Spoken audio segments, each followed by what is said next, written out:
Manolotra anao ny fampalalam-baovao. La 4G Batelma vous présente Ny vaovao. Sardine trésor. Sardine trésor. Amin'ilay tiako be. Manolotra anao ny fampalalam-baovao.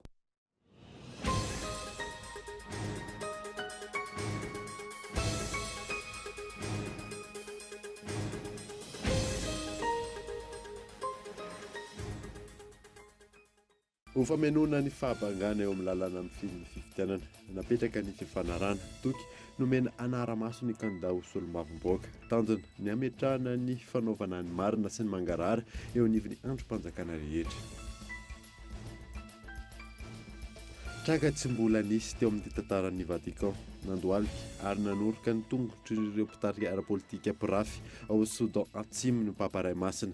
Mangavy azy ireo ampiatra ny fifanarana isian'ny filaminana any an-toerana. Nanomboka androany ny fankakevitra ireo tompona haino manjery sy gazety eto Madagasikara momba ny fandiniana lalàna mifeny serasera. Nisongadina tamin'izany ny fanatsarana sy ny fanitarana ity sehatra ity indrindra ny fidiran'i Madagasikara anatin'ny TNT. Niainga omaly alakamisy avy tao amin'ny sekoly manamboninahitra Antsirabe ireo vondron-tafika ZRPS Bravo miisa 700 ampandry fahalemana any amin'ny faritra atsimon'i Madagasikara. Maresaka iraisam-pirenena tsy eken'ireo Soudanais ny fametrahana ny conseil militaire izay aritra roa taona any an-toerana. Mitohy hatrany arak'izany ny fitakiana nateo aza ny afaliana tamin'ny fametram-pialan'ny filoha Omar El Béchir. Ny andidirineo arahanao afaka fotoana fohy.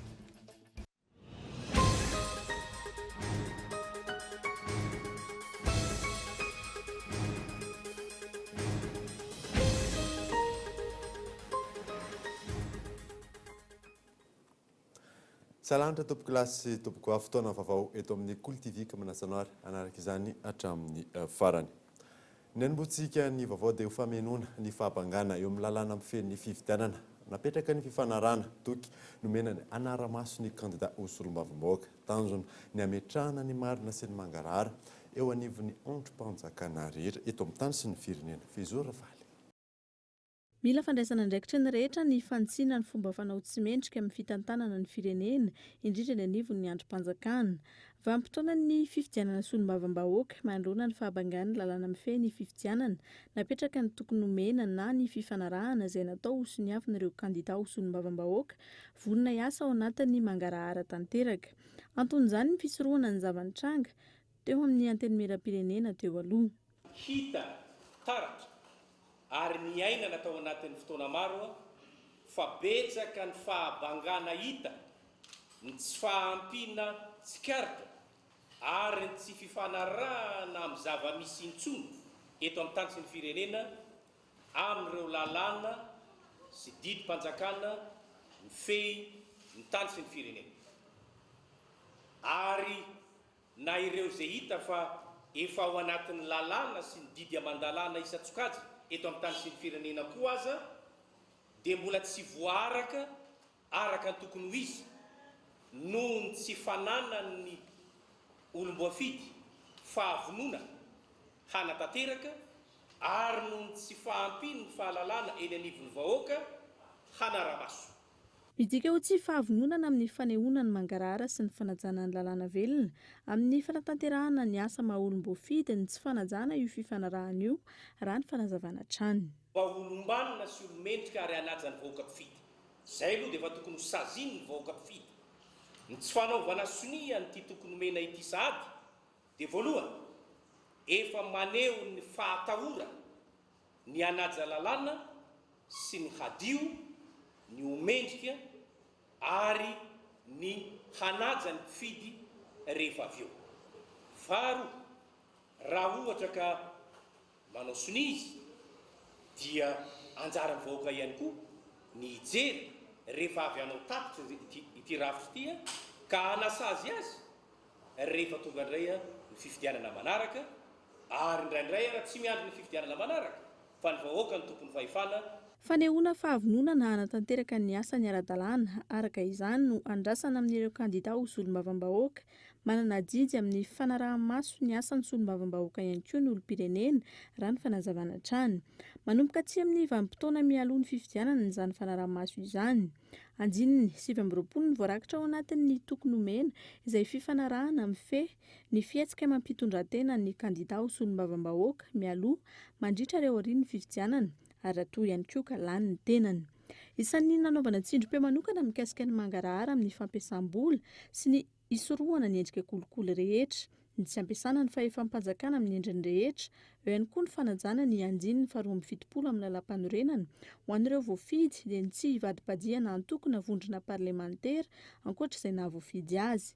Entina hitety faritra sy distrika rehetra manerana ny Madagasikara ity fifanarahana ity. Tranga tsy mbola nisy teo amin'ny tantaran'ny Vatican nandoalika ary nanoroka ny tongotry ny mpitarika ara-politika pirafy ao Sudan Atsimo ny Papa Ray Masina miangavy azy ireo ampiantra ny fifanarahana isin'ny filaminana any an-toerana fanadina. Tranga tsy fahita eo amin'ny tontolon'ny politika ary nanaitra ny maro ny fihetsiky ny Papa Ray Masina ho omaly alakamisy.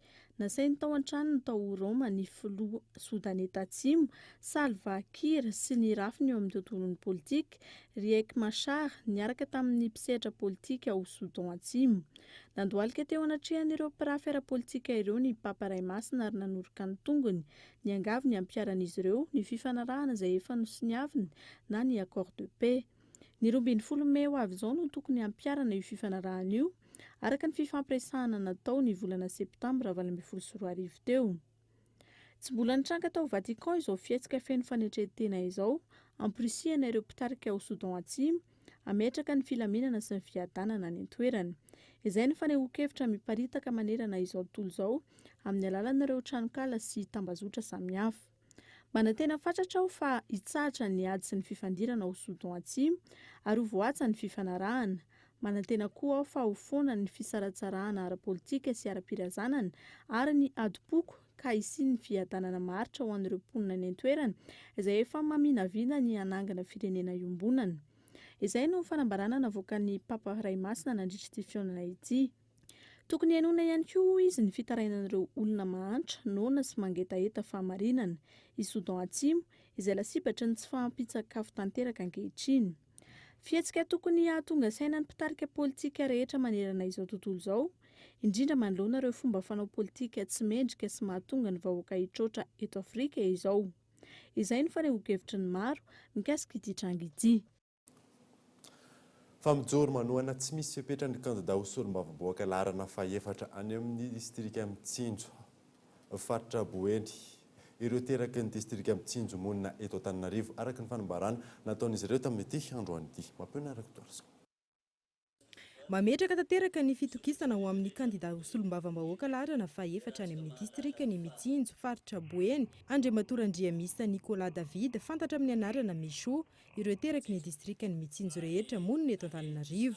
Ireto vahoaka izay nanambara fa hanoana tsy misy fepetra ny filatsako-vidiany ity kandidata Micho ary nitsodrano azy mba hahatanteraka ny vinam-pampandrosoana izay kasainy atao.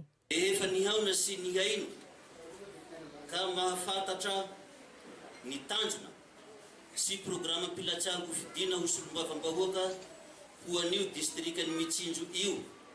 An'Andriamatoa Andriamisa Nicolas David di Micho dia resy lahatra amin'ny fahatsoram-po feno finiavana sy fitiavana izay nasehony hampandrosoana an'io distrika ny avianay io. Koa dia mitsodrano azy hahaleo, hahalasa ary maneho etoana ny fanohanana azy tanteraka amin'izao firotrango fidina ho solombavam-bahoaka ny distrika ny Mitsinjo izao. Ary tsapanay fa tsy mifanipaka fa mifameno amin'ny vina apetraky ny filoham-pirenena Andriamatoa Andry Nirina Rajoelina amin'ny fampandrosoana any Madagasikara ny vina izay apetraky ny kandidata solombavam-bahoaka Andriamatoa Andriamisa Nicolas David di Micho. Na dia kandidata mahaleo tena nirotsaka amin'ny tenany manokana aza izy. Kandidata Micho mandala ny fihavanana malagasy, nampanantena ny anakaiky ny vahoaka hitondra masoandro vaovao an'ny fampandrosoana ny distrika ny Mitsinjo.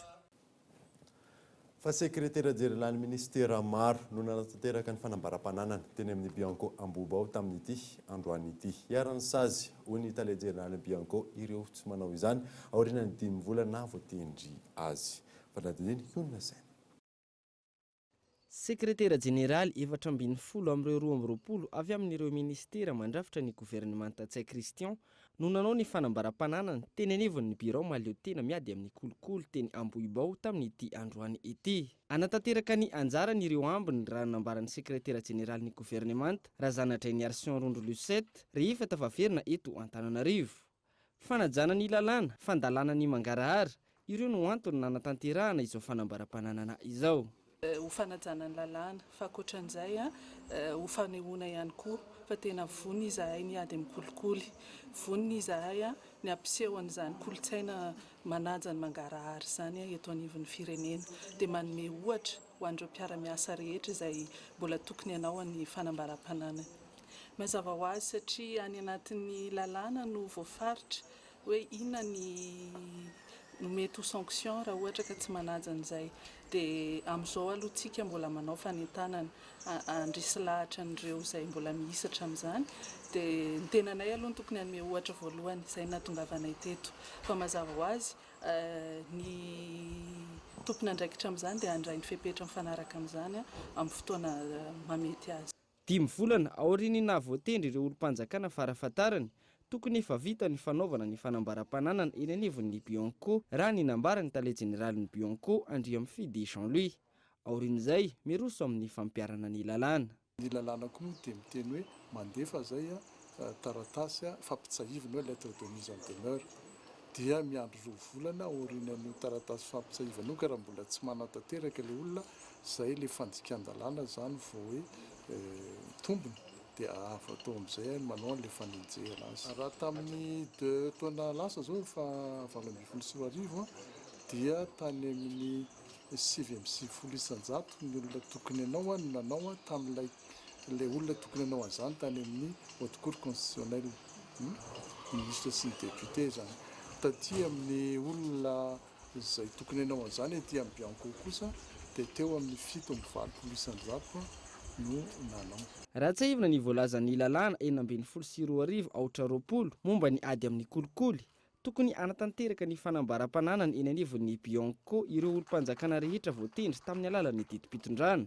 Eo ihany koa ny mpitsara, ny mpikaroka ireo karazana fandikan-dalàna, ireo mpikirakira ny volam-panjakana sy ny sisa, tokony anatanteraka izay fanambaram-pananana izay. Fananomboka androany fakan-kevitra ireo tompona aina manjery sy gazety eto Madagasikara momba ny fandiniana lalàna amin'ny feny serasera. Nisongadina tamin'izany fanatsarana sy ny fanitarana ity sehatra ity indrindra amin'ny fidiran'ny Madagasikara amin'ny TNT. Ivreja. Tontosandroany ny fakan-kevitra voalohany niarahana tamin'ireo tompona aina manjery sy gazety eto Madagasikara. Andiniana lalàna amin'ny feny serasera na ny code de la communication médiatisée. Teboka maro no raisy sy nandrafetana ny volavolana tolo-kevitra amin'izany hoy ny ministra ny serasera sy ny kolotsaina. Ny hevitra rehetra voangona androany zany miampy an'ireo hevitra voangona tany aloha satria nisy antota taratasy ny angana dia le consultation niarahana tamin'ny PNUD tamin'ny fotoan'androny ny lalàna zany amin'izao fotoana izao mazava ho azy memorandum nataony MLE ny fanamariana nataon'ny fitsarana voalalam-panorenana talohana nanaovana promulgation an'ilay lalàna renrehetra ireny zany navondronay dia hanao volavolana tolo-kevitra zany izahay 1er G zany amin'ilay avant projet de loi eritreretina fa enti-manova izay code de la communication médiatisée ankehitriny izay dia ho aparitaka amin'ny namana mpanao gazety hitondra ny heviny morsaro zany izay le processus ho atao zany. Nisongadina nandritra ny fionana ihany koa ny fanatsarana sy ny fahafahana manitatra ny sehatra ny aina manjery sy gazety indrindra ao anatin'ny fidiran'i Madagasikara amin'ny TNT. Rehefa manao an'izay TNT izay ianao dia mazava ho azy tonga dia efa misy couverture nationale fa izay le teboka faharoa hoe tsy maintsy diniana ihany koa zany dia mba izay ahafahana professionnalisena hoe matianina kokoa zany an'le sehatra dia ao anatin'izay ny eritreretanay hoe mba hisy ohatra aina manjery zany makany amina tematika kokoa zany ohatra hoe miopana kokoa izy ohatra amin'ny fanatanjahantena fotsiny, miopana kokoa izy ohatra amin'ny resaka fizahan-tany fotsiny, miopana kokoa izy ohatra amin'ny resaka kolotsaina fotsiny, miopana kokoa izy ohatra amin'ny resaka mozika fotsiny, amin'ny resaka divertissement na hoe fialam-boly fotsiny a dia zay zany ny teboka faharoa anatin'le hoe tsy maintsy paramètre dinihana zany amin'le couverture. Ho fampanjakana ny fandraisana anjara ny rehetra mety ho voakasika lalàna mifeny serasera no antony nampiatsoany ireo tompona haino aman-jery tsy hankanavaka teny amin'ny ministera ny serasera sy ny kolotsaina androany isorohana ny disadisa sy ny tsy fitovian-kevitra toy ny tranga nisy farany teto amin'ny firenena raha ny fanazavana. Foasina caméra de surveillance ny efitrano fitsarana ny fanadinana sy ireo efitrano fikirakirana ny vokam-panadinana amin'ny fifananana hiditra eny amin'ny Institut National de Formation Administrative ny 2020 hatramin'ny 17 ny volana aprily ho avy izao. Fanadinana. Asiana caméra de surveillance ny efitrano fitsarana ny fanadinana sy ireo efitrano fikirakirana ny vokam-panadinana. Tsy misy kolikoly, mangarahara tanteraka ny fifaninanana. Io ny tanjona lehibe tsy maintsy ho tratrarina manomboka izao ho an'ny fanadinam-panjakana rehetra. Nisy ihany koa ny fanaovan-tsony fiaraha-miasa teo amin'ny Bianco, ny INFA na ny Institut National de Formation Administrative ary ny Ministeran'ny Asa, ny fampananana asa, ny asa-panjakana ary ny lalàna sosialy ahafahana manatratra ny tanjona. Manara-maso akaiky mihitsy izahay ny any amin'ny foibe mpanadinana na any amin'ny foibe eny amin'ny NFA ary eo ihany koa rehefa any aoriana rehefa vita ny fanadinana dia tsy maintsy andeha ny traitement ny fitsarana ny ireo taratasy-panadinana rehetra. Iny moa zany misy ny transparence totale fa zay ny tena fototra le hoe mangarahara tanteraka eo amin'ny fanatanterahana ny asa. Zay ny tena tianay fandraisana andraikitra mba hampangarahara ity fananana ity. Hoentitra ny fanasaziana ho an'ireo izay tratra manao kolikoly, na ireo mpitsara zany, na ireo mpiadina, na ireo tompon'andraikitra mikirakira ny valim-panadinana, hoy ny ministra tompon'andraikitra. Tena vonina ny ministera ny any mesazy andefa ny olona tokony izay hosaziana moa zany any amin'ny fitsarana mahefa sy dia mpanao fanadiadiana dia vonina ny ministera ary zay mihitsy ny antony zany asiana kamera sy ny fepetra maro isan-karazany izay atao ka raha sanatriaka misy tratra amin'izany dia tsy salasala zahay fa andefa ny olona voarory tamin'izany na mpiadina amin'ny vatana izy na olona tia ivelana izy na mpiasa mpanjakana izay tafiditra ao anatin'ny fikirakirana n'izany fanadinana izany dia tsy maintsy alefanay any amin'ny sehatra mahefa na amin'ny lafin'ny mpanao fanadiadiana zany na any amin'ny lafin'ny fitsarana mitsara miandraikitra n'izany kolikoly izany. Miisa 27,900 sy iray alina raha te hivina ireo mpiadina hiatrika io fanadinam-panjakana io ny 2020 hatramin'ny 17 ny volana aprily ho avy izao ka ny 400 amin'ireo no raisina isana ny sampandraram-panjakana karazany 7 nanomboka omaly azon'ireo mpiadina atao ny maka ny taratasy fiantsony eny Androibe ho an'ireo eto Antananarivo ary manomboka ny alatsinainy 12 aprily ho avy izao kosa ny anivo ny taleparitra misahana ny asa, ny fampananana asa, ny asa-panjakana sy ny lalàna sosialy ho an'ireo any amin'ny faritra. Vinavinaina ho tsara ny vokatra eo amin'ny sehatry ny fizahan-tany eto amintsika amin'ity taona ity ho ny tompon'andraikitra eo anivon'ny ministera ny fizahan-tany nahitana fiakaran'ny famandriana amin'ny fitsidiana ny Madagasikara amin'ny ankapobeny. Fezoro Rafaly. Tontolon'ny fizahan-tany mahavelom-bolo ny fiakaran'ny tahan'ny famandria-toerana amin'ny fitsidiana amin'ny Madagasikara amin'ny ankapobeny raha ny nambarany filohan'ny fikambanan'ny ivon-toerana mpikarakara sidina Sidi na ny Association des agences de voyage de Madagascar. Tanjona ny mbola ampiakarana hatrany ny tany fahatongavan'ny vahiny eto an-toerana hoy ny teo anivon'ny ONTM. Ny tanjona dia hiakatra 9.5 isan-jato amin'ity taona ity kanefa ny anomanana ny amin'ny taona manaraka izay ho misimisy kokoa satria efa vonina ny firenetsika hiatrika an'izany développement touristique zay. Anisan'ny tafiditra ao anatin'ny fanatanterahana ny vina UM amin'ny lafin'ny fizahan-tany ny fiara-miasa amin'ny Indonésia. Arao ny fanazavan'ny mpitarika ny iraky ny Repoblika Indonesiana eto Madagasikara. Misy ihany koa ny mahaliana ny indonesiana tonga eto dia ny fanoanana projet IEM indrindrindrindra eo amin'ny resaka fizahantany. Ny tantara mangifamatotra sy ny ara-genetika ihany koa no tena mahaliana ny indonesiana tonga eto Madagasikara. Misy koa nefa ireo antony hafa dia ny fivoriana ary ihany koa ireo fahatongavana ireo mpiasa-panjakana fonctionnaire eto an-toerana. Tsy mijano eo amin'ny fizahantany sy fitsidihana fotsiny ihany ankilan'ny fiaraha-miasa eo amin'ny Madagasikara sy Indonezia raha ny fanazavana trano. Nararotana ihany koa nijerena tamin'izay ny lafinoan'ny olona izay manao resaka business ozy izy ny fitenenana. Tsy voatery hoe ho tourisme découverte fotsiny le izy fa afaka manao tourisme business. Ohatra zao ho an'ny mandeha ny resaka araka ny teny taony resaka fitafiana, resaka akanjo zany, zareo manana produit tsara. Dia nefa ny tsy lafo zakantsika gasy mihitsiny zany. Ohatran'izay koa ny resaka fourniture na amin'ny ao an-trano ohatra sy ny resaka meuble. Ireny rehetrarehetra azo exploitena daholo zany ahafahan'ny gasy mandeha any Indonezia sady koa moramora tsy misy visa. Nosokajiana ho vahiny manan-kaja manokana amin'ity taona ity ao anatin'ny tsenabe iraisam-pirenena mikasika ny fizahantany eto Madagasikara na ny ITM taona 2024 i Indonezia. Velatseho sy fifampizarana maro no tanterahana mandritra ny hetsika hanamafisana ny fifandraisana eo amin'ny firenena roa-tonta, fifandraisana izay efa hita taratra amin'ny fitoviany ny fomba fiteny samihafa. Fa misedra olana ny mpiasan-dranomasina malagasy araka ny ambarany syndikany Tatsambo. Maro ny lalàna amin'ny fen'ny asa no tsy voahaja tato anatin'ny taona maro raha ny fanazavana azo. Miantarandriana. Tsy manaraka ny fenitra iraisam pirenena ny fampiasana malagasy an-dranomasina tahaka ny Tatsambo tato anatin'ny taona maro. Ahitan'izany tsy fitoviany karama resy ny mpiasan-dranomasina malagasy oharina amin'ny vahiny. Dia tsy mahazo an'izany na eo karama zany na amin'ny sécurité sociale sy ny sisa dia marify mihitsy na dia mibe ity dia latsaka ambany dia ambany ny Tatsambo malagasy na eo ampesy io na eo amin'ny Tatsambo tsotra zay hoe marine marchande. Fa ny zava-misy zany dia na eo ara ny nanomboka tamin'ny 2013 ny efa miparitaka eran'izao tontolo zao efa mamiatra eran'izao tontolo zao ny CTM 2006 zay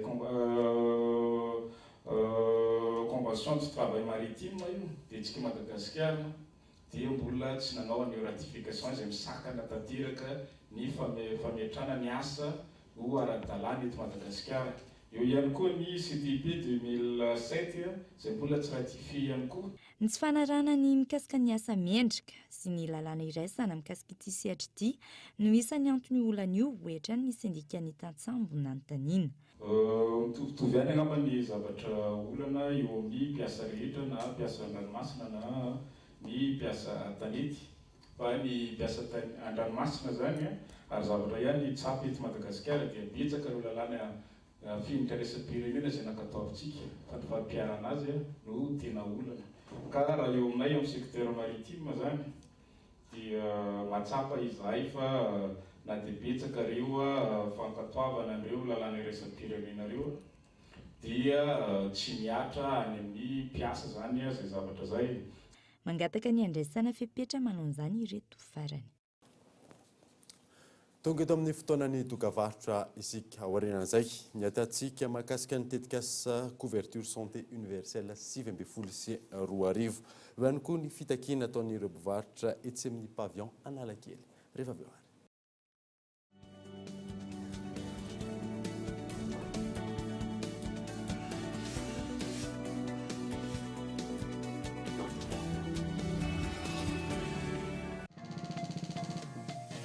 Et maintenant avec Mvoul, gagne 3 fois plus d'internet.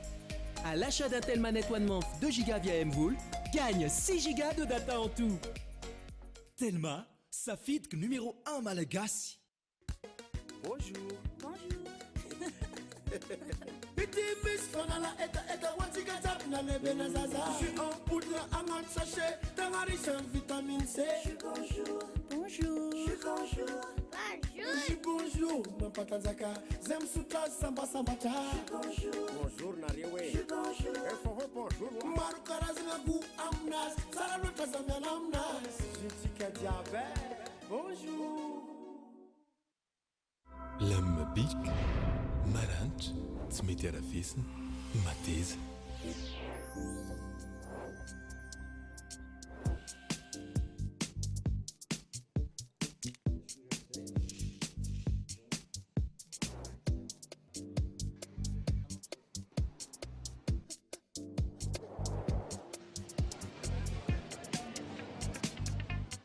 Bic, isan'andro.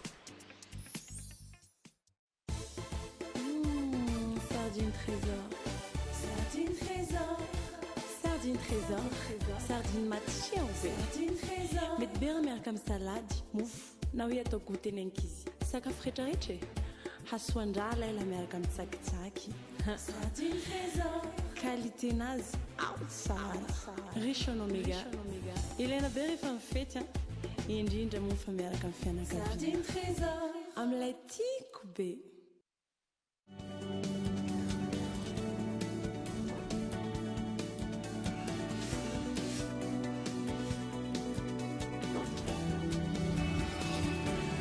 Veny eto amin'ny fampahalalam-baovao isika. Fa eo ampandrafetana paikady vaovao ahafahan'ny vahoaka malagasy mahazo fitsaboana mendrika amin'izao fotoana izao ministeran'ny fahasalamana ao anatin'ny tetikasa couverture santé universelle 2024. Iona saina. Ao anatin'ny fanatanterahana ny politika mpanjakana ankapobeny ny fanomezana fitsaboana ho an'ny rehetra eo ampanomanana ny tetikasa CSU na ny couverture santé universelle amin'izao fotoana izao ny ministeran'ny fahasalamam-bahoaka. Manoloana ny ayay ny firaisamon'ny pirenena ny amin'ny fitantanana ireo vola azo tamin'ny CSU 2024 nitondra fanazavana ny ministra tompon'andraikitra. Eo amin'ny lafin'ilay hoe fanarahamaso izy toy ireo toerana ohatrany fiasana daholo zany fiasana eo anivon'ny fanjakana ny tombom-pahasalamana dia misy ny rafitra fanarahamaso ny fampiasana ny vola eo ampanomanana tena ampanomanana ary eo avotsy ro aparitaka amin'ny aino manjery izay zavatra rehetrarehetra izay fa eo ampanomanana ny atotartarapasy rehetrarehetra mifandraiky amin'izay ny eo anivon'ny ministera fahasalamam-bahoaka dia ho aparitaka amin'ny alalan'ny aino manjery ireo distrika voakasika ary indrindraindrindra ny fombafomba ahafahana mandoa ny ratsakelika sy ny hoe tolotra fahasalamana azo isitrahana amin'ny alalan'ilay latsakelika. Andrasana araka izany ny fanomboana ny CSU 2024 ahafahany vahoaka malagasy misitraka fitsaboana mendrika. Androany no andro iraisam-pirenena ho an'ny fahasalamana ka teny Antsonjombe no nanamarian'ny ministeran'ny fahasalamana sy ireo mpiara-mombona antoka aminy ho amin'ny teto Madagasikara. Fa eo amin'ny tontolon'ny fampianarana ambony tafiditra ao anatin'ny vinan'ny filohan'ny Repoblika mandeha ny fanitarana ny sekoly fampianarana ambony manerana ny faritra isan'izany ny any amin'ny faritra Vakinankaratra. Iona Sainatra. Ao anatin'ny fanatanterahana ireo vinan'ny filohan'ny Repoblika Andry Rajoelina mandeha ny fanitarana ny sekoly fampianarana ambony manerana ny faritra. Iray amin'ireo sekoly mifamatotra amin'ny Université n'Antananarivo ny Institut d'enseignement supérieur d'Antsirabe Vakinankaratra. Raha ny fanazavana mitovy tanteraka amin'ny diplôma mivoaka eny anivon'ny Université n'Antananarivo ny diplôma azo eto. Nentina anamaivanana ireo mponina ety amin'ny faritra Vakinankaratra ity sekoly ambony ity. Dia atsika tafiditra ao anatin'ilay système LMD izay ataontsika amin'izao fotoana izao dia zay zany no tena ivon'ny fahatongavana androany nanolotra ireo fitaovana vidéoprojecteur, ordinateur, imprimante zay tena tadiavin'ny reo institut ireo ka ny eto Vakinankaratra zany androany no natao dia natolotra araka ny fomba ofisialy mba ho fanatsarana ny kalitaon'ny fampianarana. Ankehitriny zany dia mampianatra ny mpampianatra fa efa mandray an'ilay teknôlôjia vaovao ary mino fa zay zany hitondra fanatsarana koa amin'ny fahaizan'ny mpianatra andraisany ny fampianarana zay atao. Zay no antony androany dia fitsidihana koa zany mba ahafahana mahita hoe aiza ny zavatra misy aty fotony dia ilain'ny ministera ny mahita ny mandeha mijery ohatr'izao ahafahana mijery eo vahaolana madinidinika maro zay tsy maintsy iarana mijery. Raha ny fanadihadiana natao sampam-pampianarana manodidina ny 10 amin'ny ankapobeny no hita eto ary manodidina ny arivony isan'ireo mpianatra. Tonga nitsidika ity sampam-pampianarana ambony ity androany ny ministry ny fampianarana ambony sy ny fikarohana ara-tsiansy. Tafiditra ao anatin'ny fampiarana ny rafitra LMD, nisy ny fanolorana fitaovana manaraka ny teknôlôjia entina manampy ireo mpianatra eto Vakinakaratra. Lafim-baovao hafa kosa indray dia niainga omaly alakamisy avy tao amin'ny sekoly manamboninahitra Antsirabe ireo vondro tafika ZRPS Bravo misa 700 ampandro fahalemana any amin'ny faritra atsimon'ny Madagasikara. Mampiona Rakotoarson. Tafajoro indray ny vondro tafika andiany faharoa ZRSP Bravo mandidina ny 700 hanamafy ny fandriam-pahalemana any amin'ny faritra atsimon'ny Madagasikara taorian'ny fandefasana vondro tafika ZRSP Delta izay nampandry fahalemana tany amin'ny faritra avaratra andrefana Madagasikara. Omaly alakamisy no niainga tao amin'ny sekoly manamboninahitra Akmil izy ireo. Ara-dalàna feno tsara ny fitaovan'ireo miaramila ireo araka ny teneniko omben'ombeny dia ny fiarovana ny vahoaka malagasy izay nge mahasarotra ny asan'ny mpitandro ny filaminana ny ainay no avarotray ho fiarovana ny vahoaka malagasy ka indraindray dia mampalahelo tokoa ary tena mampalahelo mihitsy satria latsaka ny olona ireo izay mamita hiraka amin'ireny faritra ireny ary mijery sy azo atao tsika araka sy azo atao ary mamatsy ara-pitaovana ny fitondram-panjakana. Nozaraina fitaovam-piadiana sy nomena tsodrano manokana ireto vondro tafika hamita hiraka ireto ny alohany ny aingany ary nomena tsodrano havita sony adidy ho an'ny tanindrazana. Fantatra ihany koa fa nahitam-pienana 700 ny tany tsy fandriam-pahalemana any amin'ireo faritra mena amin'ny avaratra andrefanosy taorian'ny fandefasana vondro tafika andian'ny Delta. Famitaky ny fanesorana ireo mpivarotra tsy ara-dalàna manoloana ny pavillon ny fikambanana ny mpivarotra etsy Analakely. Iroso amin'ny dingana manaraka ny fitakiana amin'ny latsinainy ho avy izao raha tsy misy ny fepetra raisina avy amin'ny komuna Antananarivo renivohitra. Ivrizana. Tsy manaiky ny namindrany komuna Antananarivo ny mpivarotra tsy ara-dalàna sy ireo tsena vy manoloana ny pavillon ny fikambanana ny mpivarotra etsy Analakely. Maro ny antony itsipahana izy ireo izany hoy ny fanazavana. Tsy misy mihitsy zany ohatrany hoe fanarahana na tamin'ny naisy le mpivarotra friperie izay toko dia difitra atao anatin'ny pavillon ka tsy ilainay mihitsy isy ny mpivarotra hoe mbola manelingelina indray ho apetraka ao anoloanany lalana andrenam-ponimerina. Matoa izay nametraka fotodrafitrasa manokana amin'io fefio izay volanay manokana tato amin'ny pavillon madiodio nametrahanay an'io fa tsy nirahanay tamin'ny commune no tompo ka oka mba hoe isy mihitsy zany ny fandaminana nyty tseny ty. Iroso amin'ny dingana manaraka ny fitakiana ny alatsinainy ho avy zao raha tsy misy fandraisana fepetra avy amin'ny commune. Nandray fepetra avy hatrany ihany koa ny mpivarotra ny renany commune andray ny andraikiny amin'ny fandaminana ny tsena. Manomboka mafy zany ny hetsika ao ataonay ary zay zany dia tena teny mihitsy aloha manomboka eo hoe anetana ny mpiambana rehetra anatin'ny pavillon zay tsy andoha abonnement mihitsy aloha.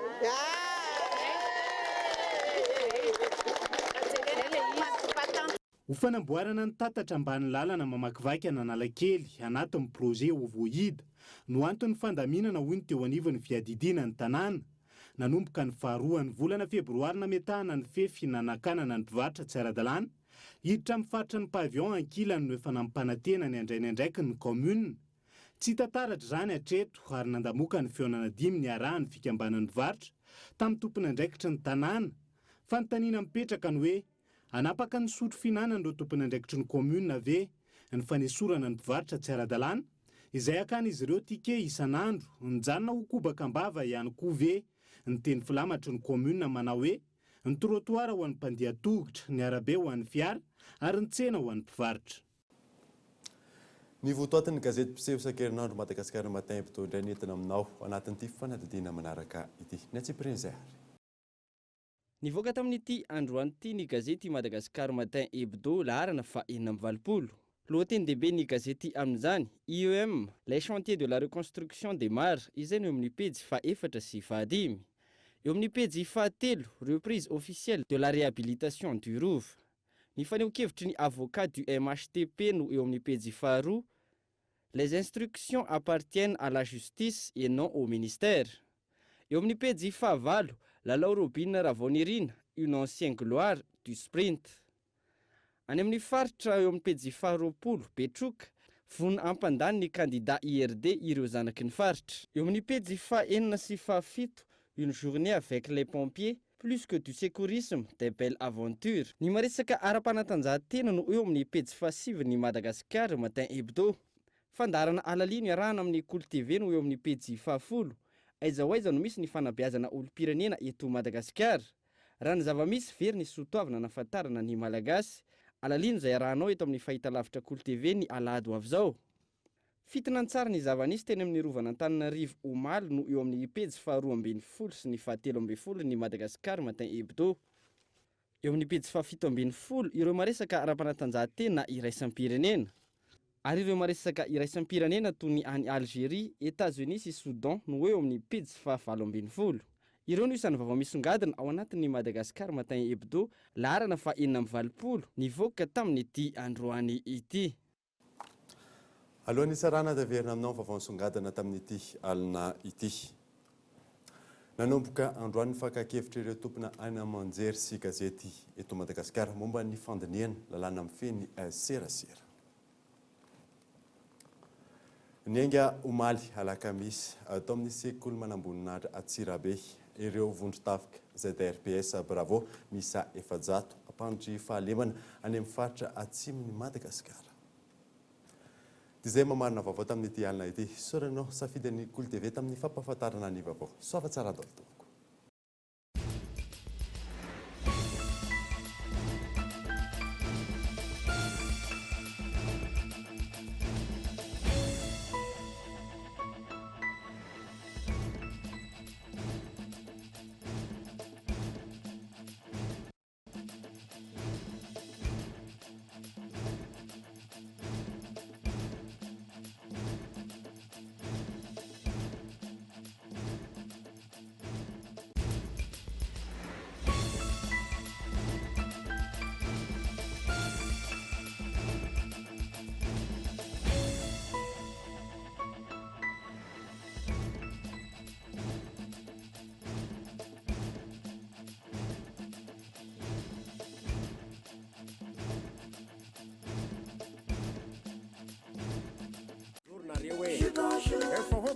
Maro karazana gu amnas, sara loatra zamena amnas. Jutika diabe, bonjour. Nanolotra anao teo ny fampalalam-baovao. La 4G by Telma vous a présenté Ny Vavao. Sardine trésor. Sardine trésor. Amilay tiako be. Nanolotra anao teo ny fampalalam-baovao.